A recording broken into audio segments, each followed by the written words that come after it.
Hello, I'm Brian Fox. Welcome to my channel, I Hate Rock Music. And this is another in my series of great Seattle rock bands that most people have never heard of.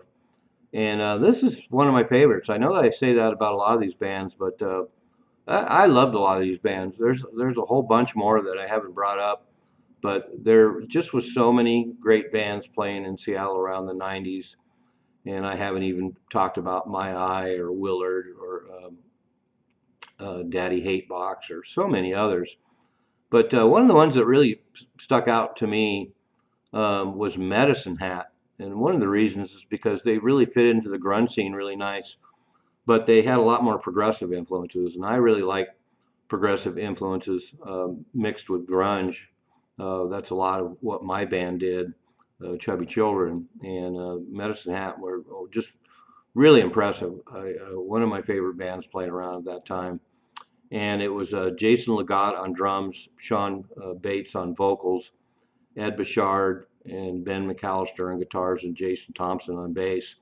And they got compared to a lot of bands that I like, King Crimson, Fugazi, Primus. And there is that element. There's a lot of bands, I shouldn't say a lot of bands, but there was a handful of bands playing during the grunge times that definitely had a little funk added to them, a little progressive element to them. A great band called Sage comes to mind. I'll be doing a video on them later.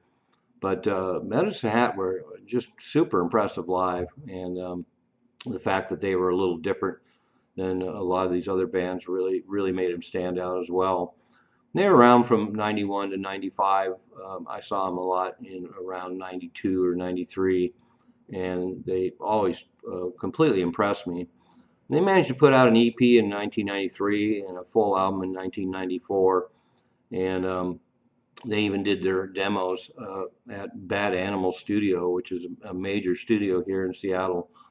So they were one of the bands that could actually afford a Bad Animal Studio, where a lot of big Northwest artists like Heart recorded. And so they were very respected. Ben McAllister, the guitar player, ended up hooking up with Scott Colburn in a band called Wizard Prison. And that was a really interesting offshoot with a lot of weird avant-garde elements and sound collage and that sort of thing. And Scott Colburn is an incredible producer. I worked with him once. He converted a church into a studio here in Seattle and is a major producer. And he ended up getting hired by Revenant Records to put together the Albert Ayler box that came out years ago. And so he's an incredible presence in Seattle. I was really lucky to work with him. But Medicine Hat, I'll put what I can find YouTube videos below to check them out. But again, if you like King Crimson or Fugazi or Primus, or you like a little bit of grunge with a lot of progressive elements and some funk elements, and all really talented musicians as well.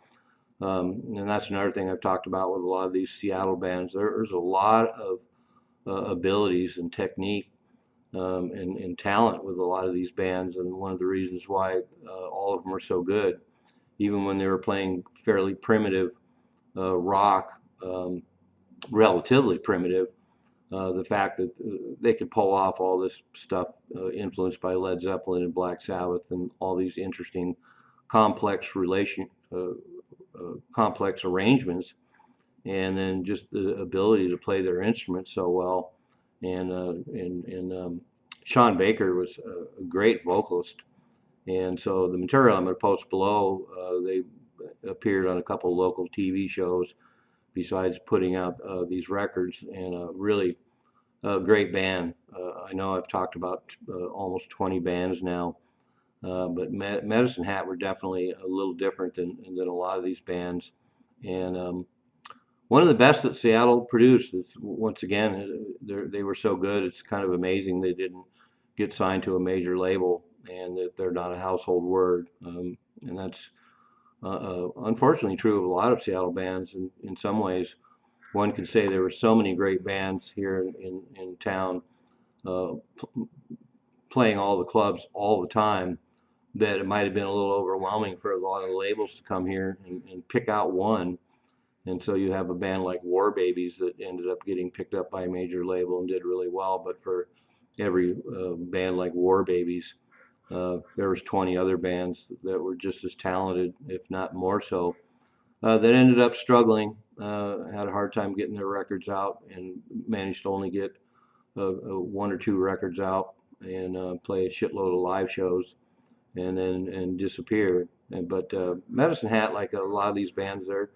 their members are so talented and had so many great abilities that they ended up moving on to other projects that were really good and full of talent and abilities. So even though a band like Medicine Hat didn't make it, pretty much the rest of the guys moved into other things that were at least as successful, if not more so.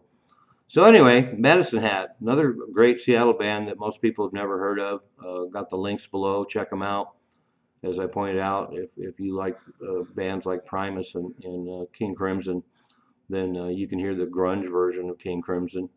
And I'll be posting a video on my band, Chubby Children. There was a lot of people talking about the similarities between Chubby Children and Primus and No Means No and the Minutemen and King Crimson and all that. So there's a nice little niche here in Seattle of bands in the grunge movement that had a lot of progressive tendencies.